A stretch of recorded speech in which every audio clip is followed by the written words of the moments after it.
Is the Committee on Conference with Senate institutions and House institutions and corrections. It is May 20th, 2026. This is our second meeting of the day.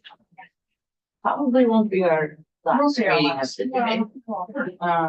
So we have Ledge Counsel Michael O'Grady is here, and we're going to ask him to join us at the table and get some information on that would be relevant to our conversation about the lease with the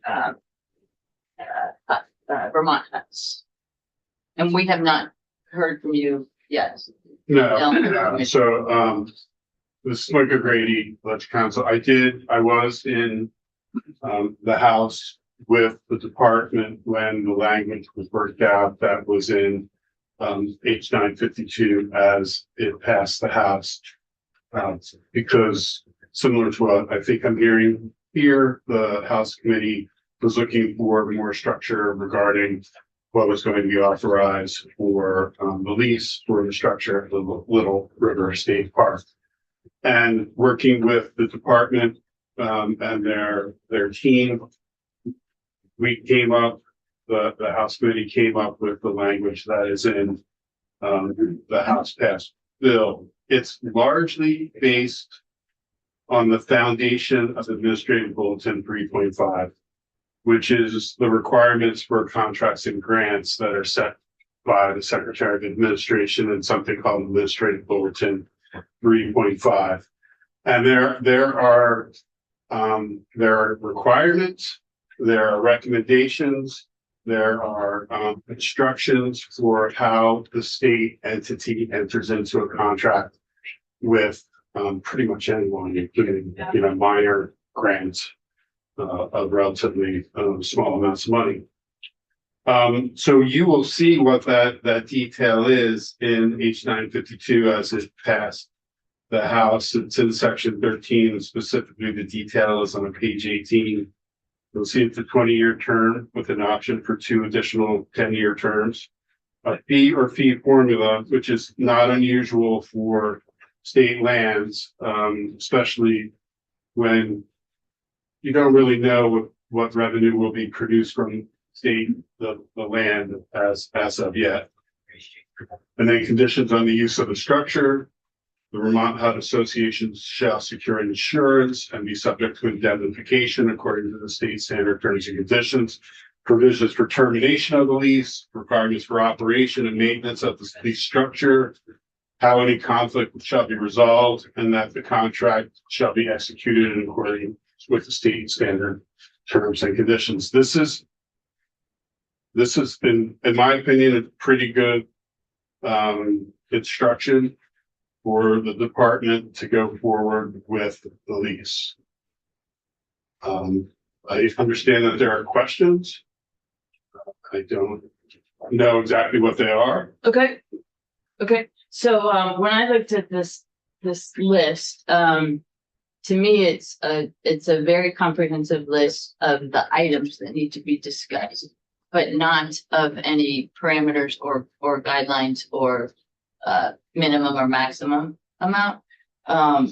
So are you talking about the fee, minimum, maximum? The fee I'm talking about, but now that I realize that the Vermont, and I just want to say, I'll probably say it every time that we talk about this project. It's a great project. It's a really great project, and it's a project on multiple sites of the state. So is this lease only going to be for, this says Little River State Park, so I presume that that's the case, right? Well, one of the things that it has to do is it has to define the boundaries of the land and structure to be leased. But it's only one project, which is for Vermont Huts to rehab this Goodell building that's falling apart. Right. They would then move the building. They would so They're going to move. Yes. yes, and they're gonna rehab it and they're gonna then operate operations out of that building. So if we don't do something about it, it's gonna fall apart. Yeah, and again, I don't doubt that the building needs repair, and I don't doubt that this is a good.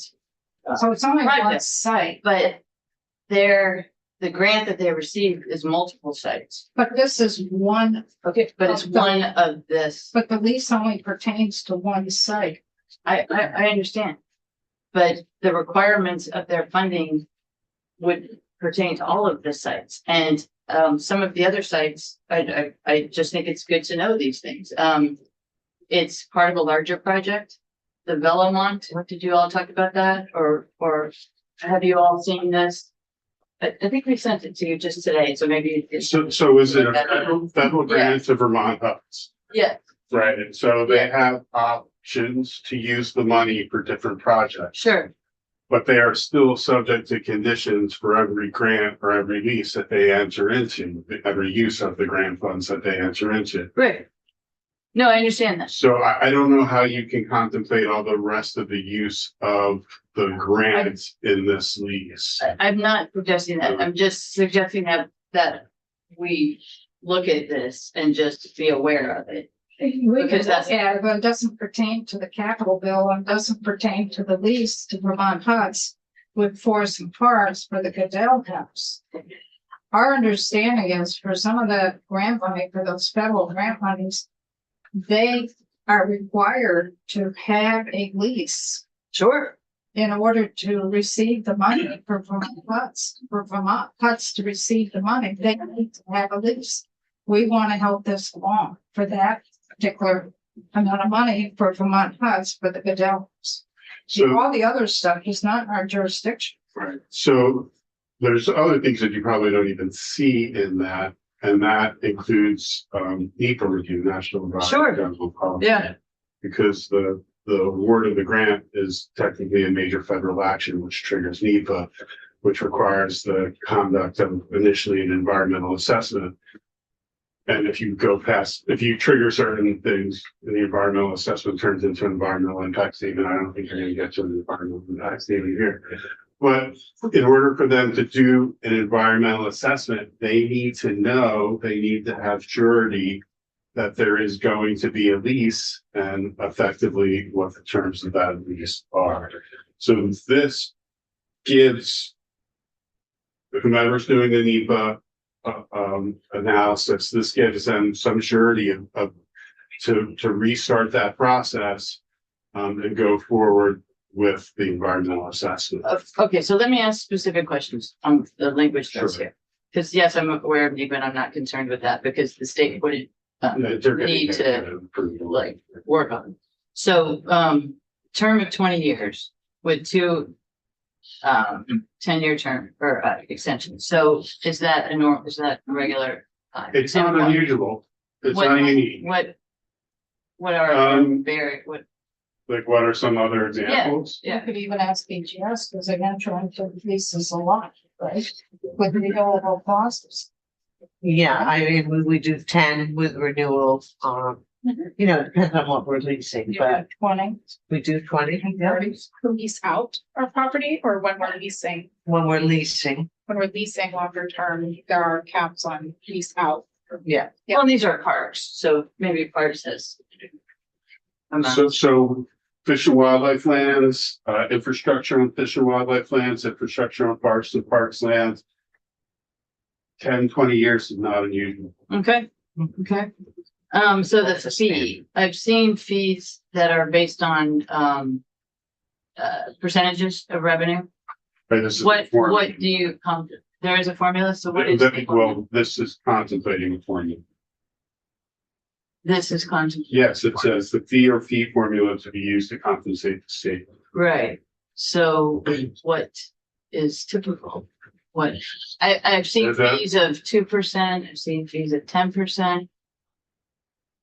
Well, that's 10% of what? I mean, that's. Right, net revenue or gross revenue. I mean, there's all sorts of ways that you can do this. Right, I don't think they know exactly what the fee revenue or any revenue is going to be from this lease as of yet, so that's partly what needs to be negotiated. Okay.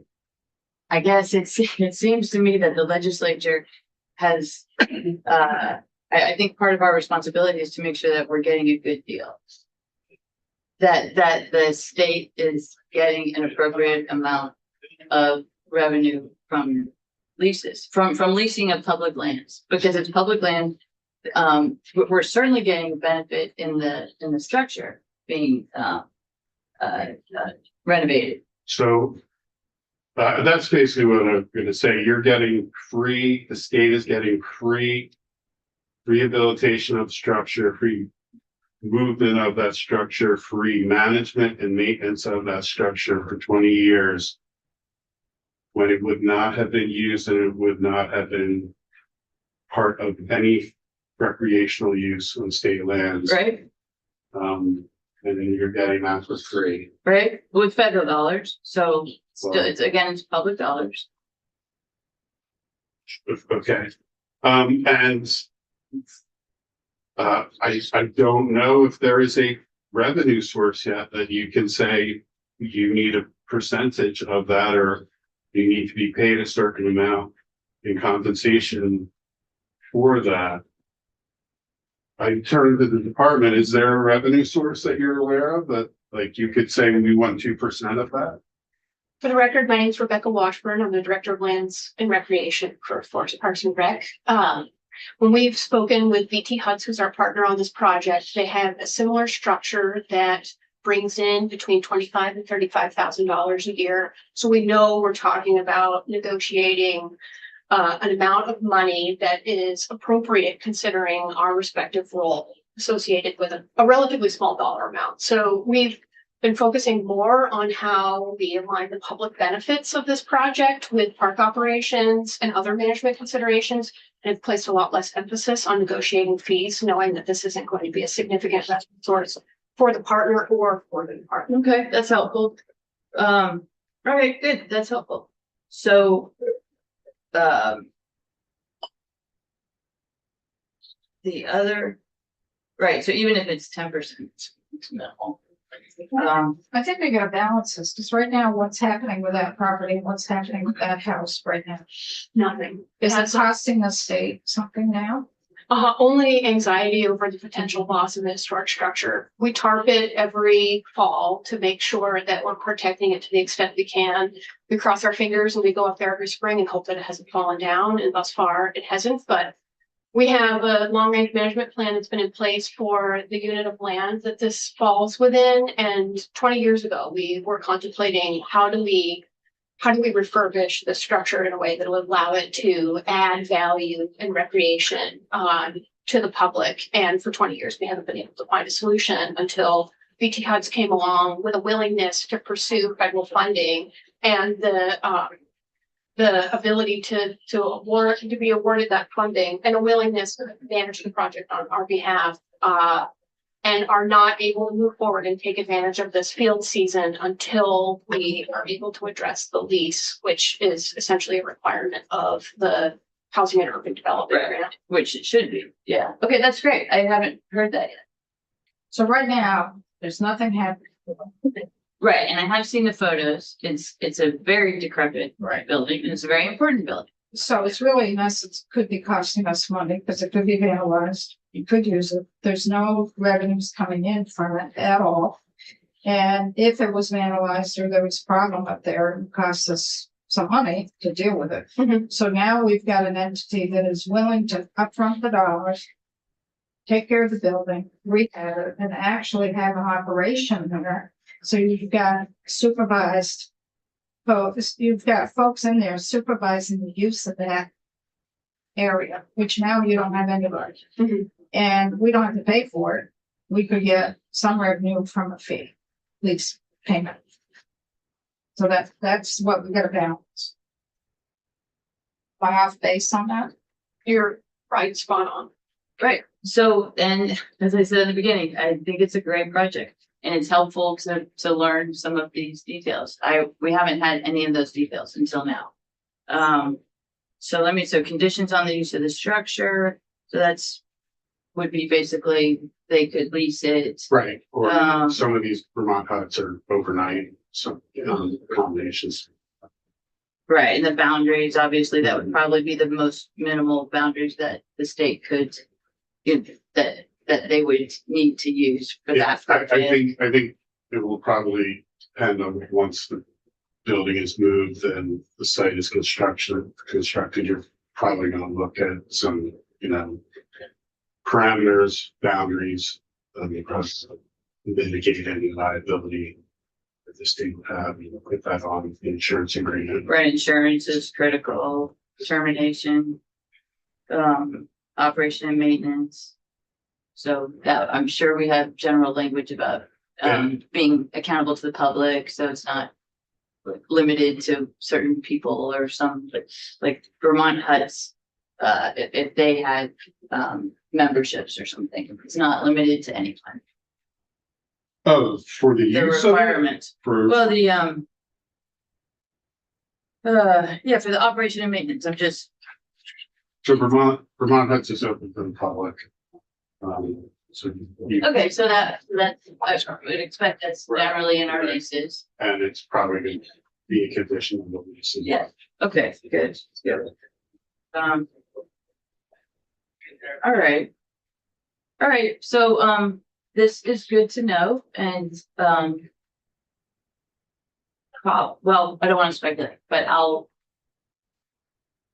this is good. This is Okay. helpful. So what we'd like to offer on this one is instead of negotiating a long-term lease, we want to go back to our language, which is enter into a long-term lease.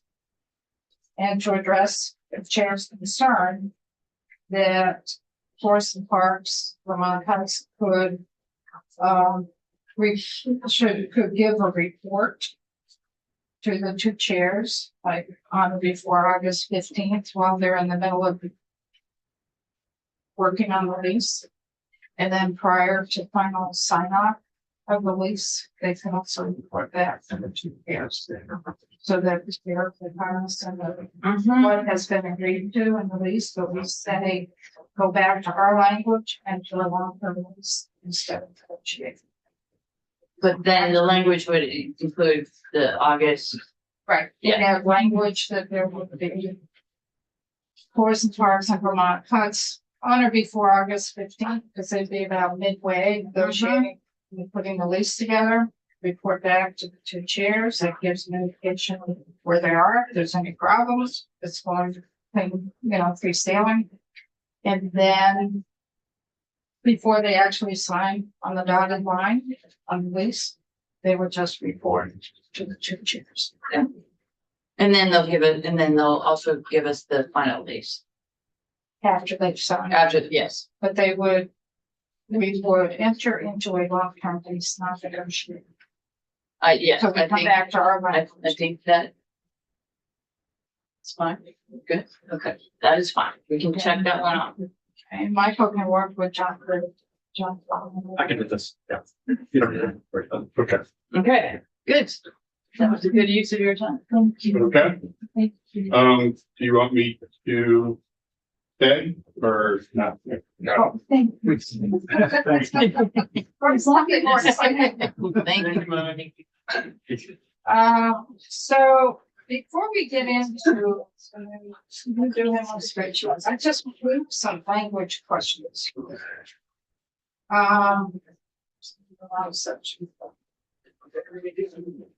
So, Oh, of the bill as a. no, your bill. For the State House expansion, second floor fires design, put in 25,000. For what? And what is this gonna get us? What's the 25,000 going to get us? It's designed and it's egress, not just fire escape. Right, but what is the 25,000? It's to have professional look at options for a second floor egress. And that was, my understanding is that was part of the initial proposal. But then it was scrapped. So did you talk to BTS about this? We heard- Sergeant at Arms in terms For Fran French Freeman, Yes.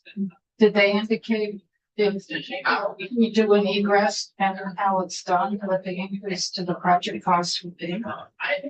There were significant costs, but there was one specific way that they were looking at doing the, egress.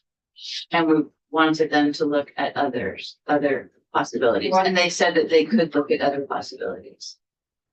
That's what the architect said. And they could look at it within the current 1.3. They could look at it with the 25,000. With the 25,000. And what was the egress that had been looked at? You said they looked at one. Well, I think you were part of that group, right? I mean, that was the working group. One legislative. Yes, yes. Well, one piece was talking about outside. That's the one that I'm aware of. That was, or I believe, look, why don't you finish what you're saying?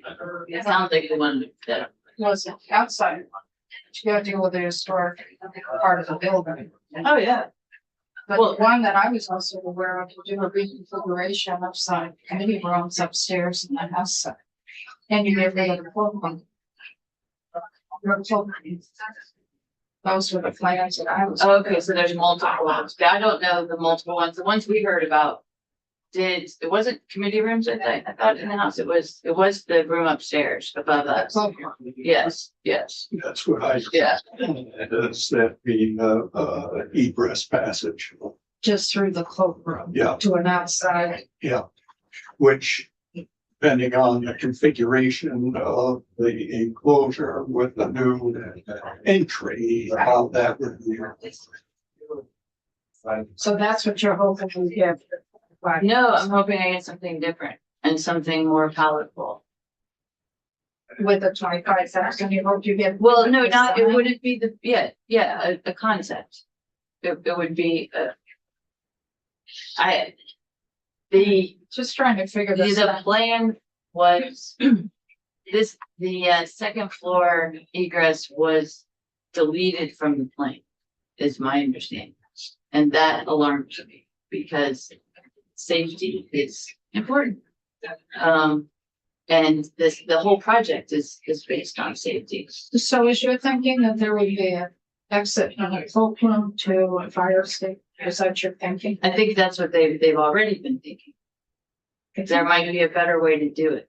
This is, we're not at the point of having other options. They had been told to not provide other options or not. There's no funding for them to provide other options. And they hadn't been asked to provide other options.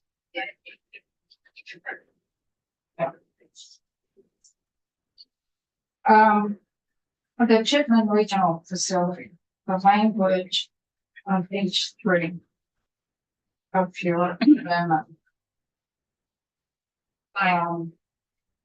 We understand there needs to be work there. It's not a problem. What is meant by what other facilities serving the incarcerated women's population, and what type of maintenance renovations would be included in those other facilities? What are the other facilities and what type of? I'm gonna ask. We talked with BJS about that, and I'm gonna ask the So, commissioner. one of and only for the record, Commissioner of Buildings and General Services. The, working with DOC and looking at this, the other amendment, so part of the money is, being proposed to help accommodate the overcrowding. And so there may have to be some renovations done and we haven't worked all of this out yet. Representative Emmons, but working with corrections, they're saying, well, maybe we would renovate some space within the women's facility and create more beds and do something with the space. Could be temporary, could be long-term. The number one priority that this committee is talking about was to look at the bathroom facilities and to figure out how do we upgrade those and any other elements with any other items in that building that maybe have not been addressed. But DOC definitely wanted the ability for us to, if we had to create space in another facility to help with the overcrowding, then that could occur, or if they were gonna make. And they had talked, they'd given quite a few examples, but the focus was not to renovate for other purposes outside of the needs of the women's correctional facility, if that helps. So if they get over, say, 180, speaking of corrections, she must have a bugger there. So say they get, say they're pushing 190 folks. Is the thinking that some of this money would go to renovate a wing and a male facility? I think that anything's a possibility, yes. So they could, because the capacity of the facility, I believe is 180 or 185, women's correctional facility. So they're looking at creating appropriate space also for the individuals who are incarcerated at the women's facility. Because right now, and I don't know the appropriate terms, but I guess they're triple bunking or doing mats on the floor in their unit, right? And that's something that they want to address the best that they can. So what would happen to those male folks in a male facility? Would that increase our out-of-state bed use? I can't answer that. And No, I would just say that at this point, there's nothing specific on the table, like no set plans. It was really just flexibility should the need arise that we need to think outside the box to address traffic issues. and you know, to build off what Emily just said, so to answer your question, is there a detailed plan that we would shift this particular male facility and shift this many out? That has not been discussed. The only thing that is more set or desired is the bathrooms. That's a problem right now. I haven't shared this with two members that just came into my mind. It might be worthwhile to indicate priority is showers and baths. Cat homes. And if there is need for renovations of another facility, they need to come before Chief Justice. Which would be in this summer. Because 1 million isn't gonna cover much. Not gonna cover anything. I mean, to renovate, what would be involved in a male wing to renovate besides getting out the urinals? And who says that that's necessary? I don't know. That's what I will tell you that we're working very closely. We did a field trip. Emily went on that. We use some of our major maintenance money, but it's not addressing big ticket items. And you know, we've had some issues with the drains. I think you've all heard about, which we've addressed, and that really made my awareness go up. So we are truly, we agree, we don't have to do every bathroom. But there are some bathrooms there, showers, tiles, toilets that need to be replaced. When we were talking about this in Senate institutions, we had a ballpark number of 600,000 to 800,000. And we were pushing more close to the 800, but we have not done any further analysis of this because this did come in on the Senate side. And but our awareness became heightened when we were in here working on the Capitol bill. Did you? Well, I just think one other thing that was brought out is, well, we all know we need to build a new facility. That is going to happen in the next year or two. And it's really trying to deal with some problems in the existing facility to bridge that time period is how it was put, I believe.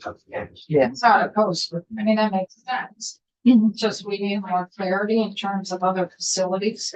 And what that really means. If I may, it says other facilities for incarcerated women could be sent to a hospital or something, but we intended correctional facilities and only our correctional facilities. And only for the purpose of serving the incarcerated women's population, which it doesn't expressly say that. So that's what we had, because I think it was the commissioner who was here, I can't Yes. recall who it was. Yeah. But just said, well, it's possible that we might wanna use another wing in the male facility, and then that would require whatever sort of renovations or maintenance or there. So that was the only intent of that additional one. So we could just clarify, or other correctional facilities. And we could make it a priority, the priorities for the bathroom and showers in the current facility. And if they do, we have to use another correctional facility, they need to come before joint justice oversight.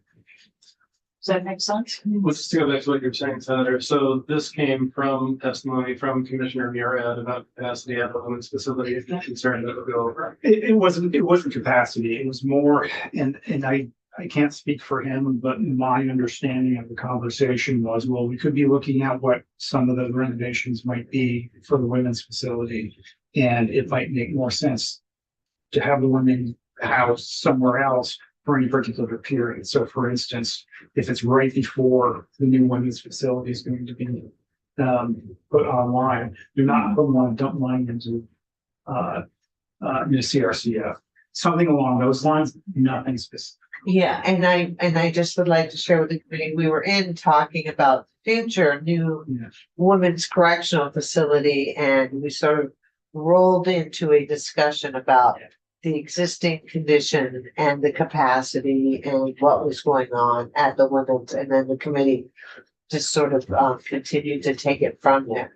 And I think the bathrooms are the priority.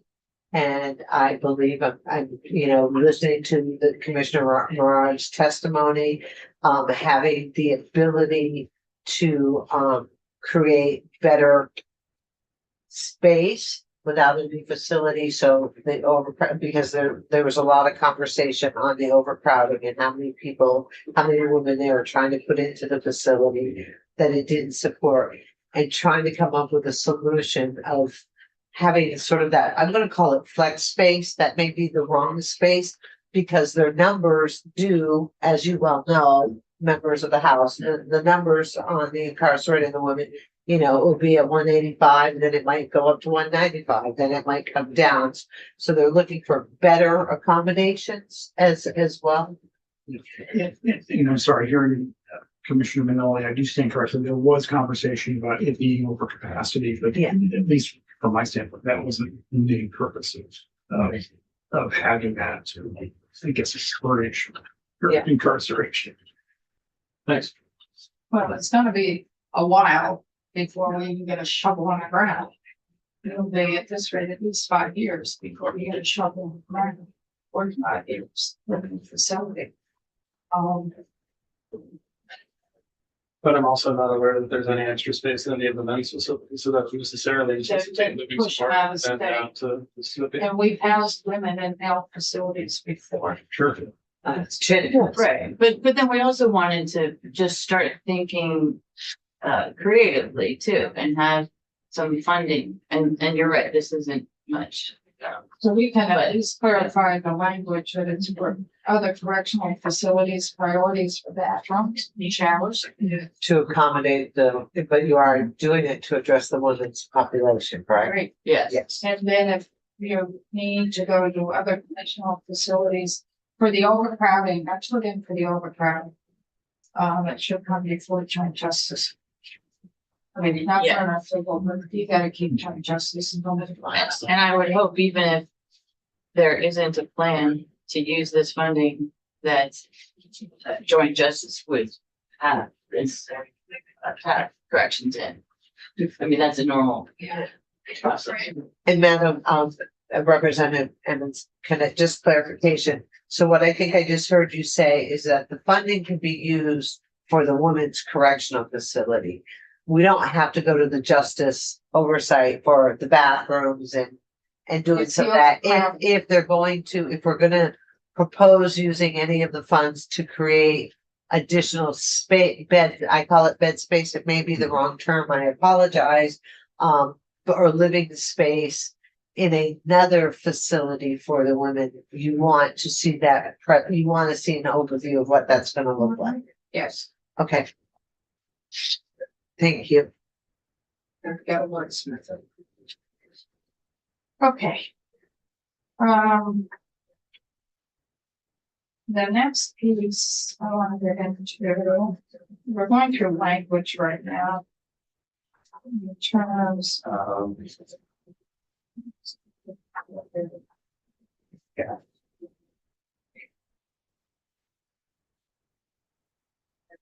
There's what to that. Am I missing anything for language?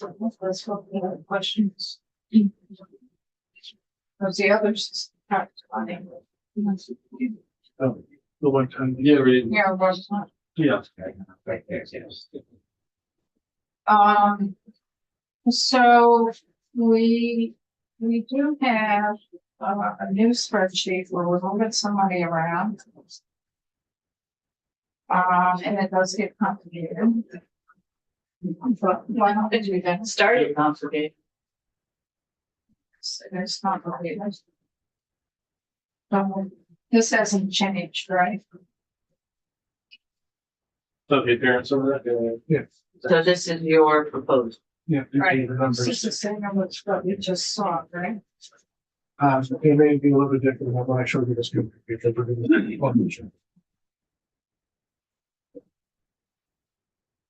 So it's complicated, but. So we talked this morning about the 3-acre parcel. And how that's connected to the Newport Correctional Facility. So this reflects what we've really agreed with you folks. And working with BGS on the 3-acre parcel, what I went through this morning. Mm-hmm.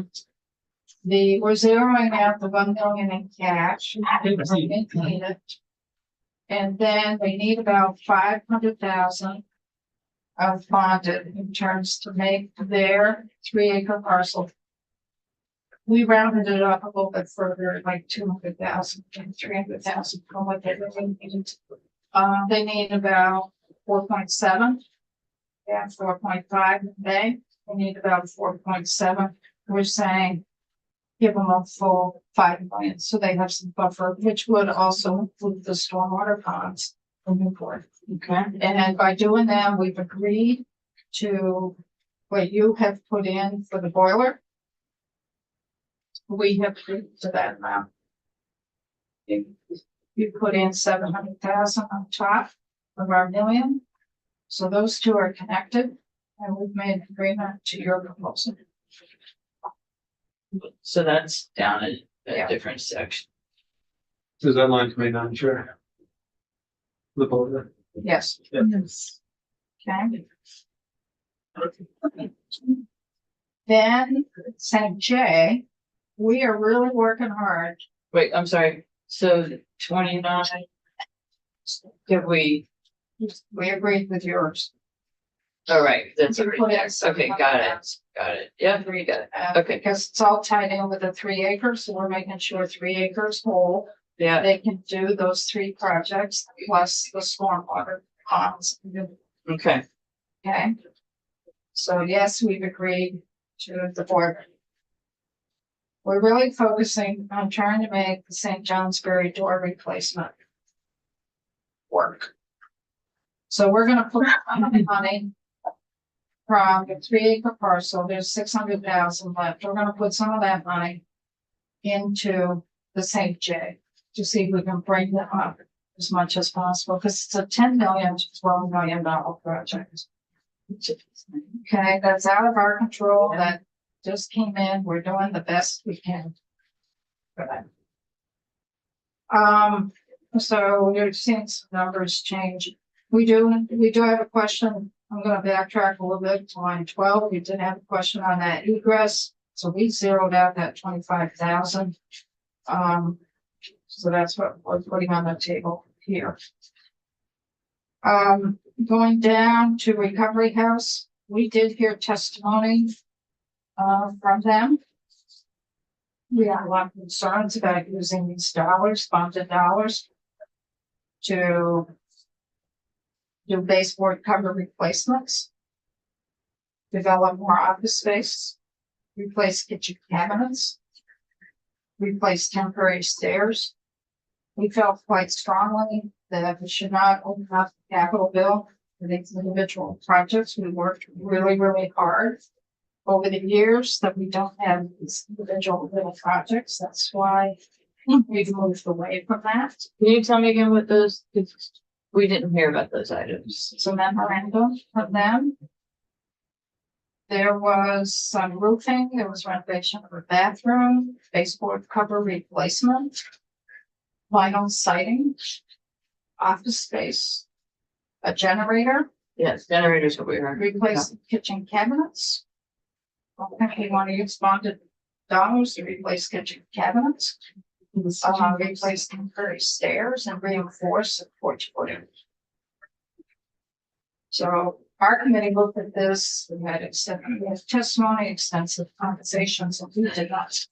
think it's- So we're going back to our decision. Okay, so we'll talk about that more. We talked about it a lot. So if you flip the page for historic grants, historic barns, we want to come back with that our piece. Because we're very clear that we increased the amount for all of them last year because there was concern. So we increased the amount. We are not picking and choosing these grants. That was the agreements that were made with that when we established these grants. They would all receive the same amount of money and they all had more requests than what they have, every single one of them. Can you explain the agreement that was made? That was way back, money, 06, 05, 06, 07, that they're all equal.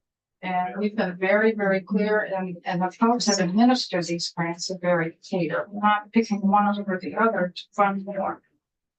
These are all grant programs that Vermonters can access. It's not politically driven. In the past, all these little grants that were offered were all politically driven based on who was sitting at this table and who had the majority of the Senate and who had the majority of the House. The specific grants were probably. They weren't even in existence because it was individual little projects that would come forward based on who, what party and who was sitting at the table. And that's not what And we're. we moved away from that and we established these grants. We established cultural facilities, recreational, human services, regional economic, ag affairs. And we included the historic preservation and historic barns. The barns go to privates, all the others go to municipals and nonprofits. And we were very clear that this grant proposal would not be politically driven, as these individual little projects had been for about 8 years. It was really destructive to the capital bill, and it was destructive to this body because it depended who was sitting where and what party was in control. And that can self-confidence areas myself. They were even more to these things. So, Okay, so we're proposing. okay, I don't see it that way, but okay. We're proposing to go back to our 300,000 for those two. In terms of the tech support, it's really difficult to see bonded dollars going for tech support. Number one, we don't usually pay for that. Number two, in talking to A&R, it will cost close to almost 40 to 50,000 to administer this for 100,000. So we're saying to go back to zero for that. So that's where we are on money for that. That's our proposal at this point. And one last piece. One last piece is for the stormwater. We're going to agree to your language for stormwater utility in exchange for selling 110 State Street. Those two are connected. We will accept the stormwater language in exchange for selling 110 State Street. That's what we're putting on. Okay, interesting. So we'll. I'd like to get more information from A&R was that a recent conversation that you had? Can they, Neil, okay, what's his name? I'm gonna say Kramer. I wanna say Yeah. Kramer, but I don't. yeah. All right, so that's where you are. Okay. All right, well, we'll discuss it. I have one question. Sure. So the additional, 500,000 for the, Wi-Fi. Oh, yeah, I forgot about that. Yeah. I forgot, I'm The sorry. additional money. So the 1 million cash, we're saying, make the difference. And always use it. And then we wanna bring back, for Wi-Fi installation and, we may need language to tell them what to do. It's not a that, Yeah, the 500,000, where did that? the 1 number- million cash for the 3 acre. So we had $250,000 for correctional Wi-Fi, because we've heard from DOC that in terms of what they could use for until next year was around $250,000. The additional 500,000, where does that? So- One million. The representative Squirrel and I had a Zoom meeting with Denise. Okay. And what was mentioned to us was they can get through the plan by October. Okay. Okay. And then come back next year with a request for money to start installing or putting it in. And we kept saying, what could you do from November to June? Why are you waiting until the next capital? We want to push them along. So Okay. the idea is, And also with this Wi-Fi installation, you need BGS table as well. So we need language for that. This BGS needs to be at the table because they're gonna be opening up walls. The BGS needs to know what's going on. do you have language that We will. sort of with that is? We want to push them along. And I think we all agree our Yeah. correctional facilities need an update Wi-Fi. And we've been trying to get ADS in over the last couple of days to talk to us. They've been unavailable. They were unavailable to talk to us when we put the first initial money in. We want to get this project going. We understand there's a lot of security issues. We're not opposed to that. We understand that. But come on, get off the dime and do it. Because we've got staff in there that are paper and pencil. Oh, yeah. Oh, yeah, And no, we agree And on they're that. working 16 hours a day. We've got folks who are living there 24/7 as inmates that are struggling with this tablets, whether we like it or not. We've got security issues, we've got privacy issues. We've got to do this. And we're also looking, at the victim notification system. We're looking at inmate records. So there's a lot of levels there, which I understand. But we talked about this last year. Yeah, if I may. Can't go anywhere. Our committee is absolutely on board with all of that. We did not believe that anything more than 250,000 could be used. I'm understanding what you're saying. I think, I'm going to speak from you now, the language that's proposed to attach to this. So we can work on Yeah, that. You can put up some language too. We'll do the, Yeah, I think we It would be need helpful to to work kind on of language get it, but yeah. You can because look we that need to up. push this. I can't speak for the rest of us. Yeah, we need to push this. And maybe the other thing we can also do is have DOC and ADS and BGS check in and joint oversight every month. Do this. Yeah, we gotta push it. I'm not willing to wait until we're by 28. yeah, we wanted to push. We're not willing, our committee. Well, that's where we are. Okay. So hopefully we'll be able to meet again today. Yep. So when would you be? Whatever. Okay, all right, so. Update. Okay, So When are we back on the floor? Anybody know? I think it's. It's 3:30. I think it's 3:30. We're on the floor. Did we do anything on the floor before we were on there? It looked like they came right off. How much time do we need for? Yeah. An hour or so. Oh, now. Yeah, you wanna try 3:30? Yeah, we just go. Wanna try 3:30? Because we don't have to be on the floor, the bill, S-193, we don't have to go, but I'm not sure. Yeah, but we need language and we need another spreadsheet. So, or maybe, okay, so let's aim for 3:30, we'll let you know. Okay.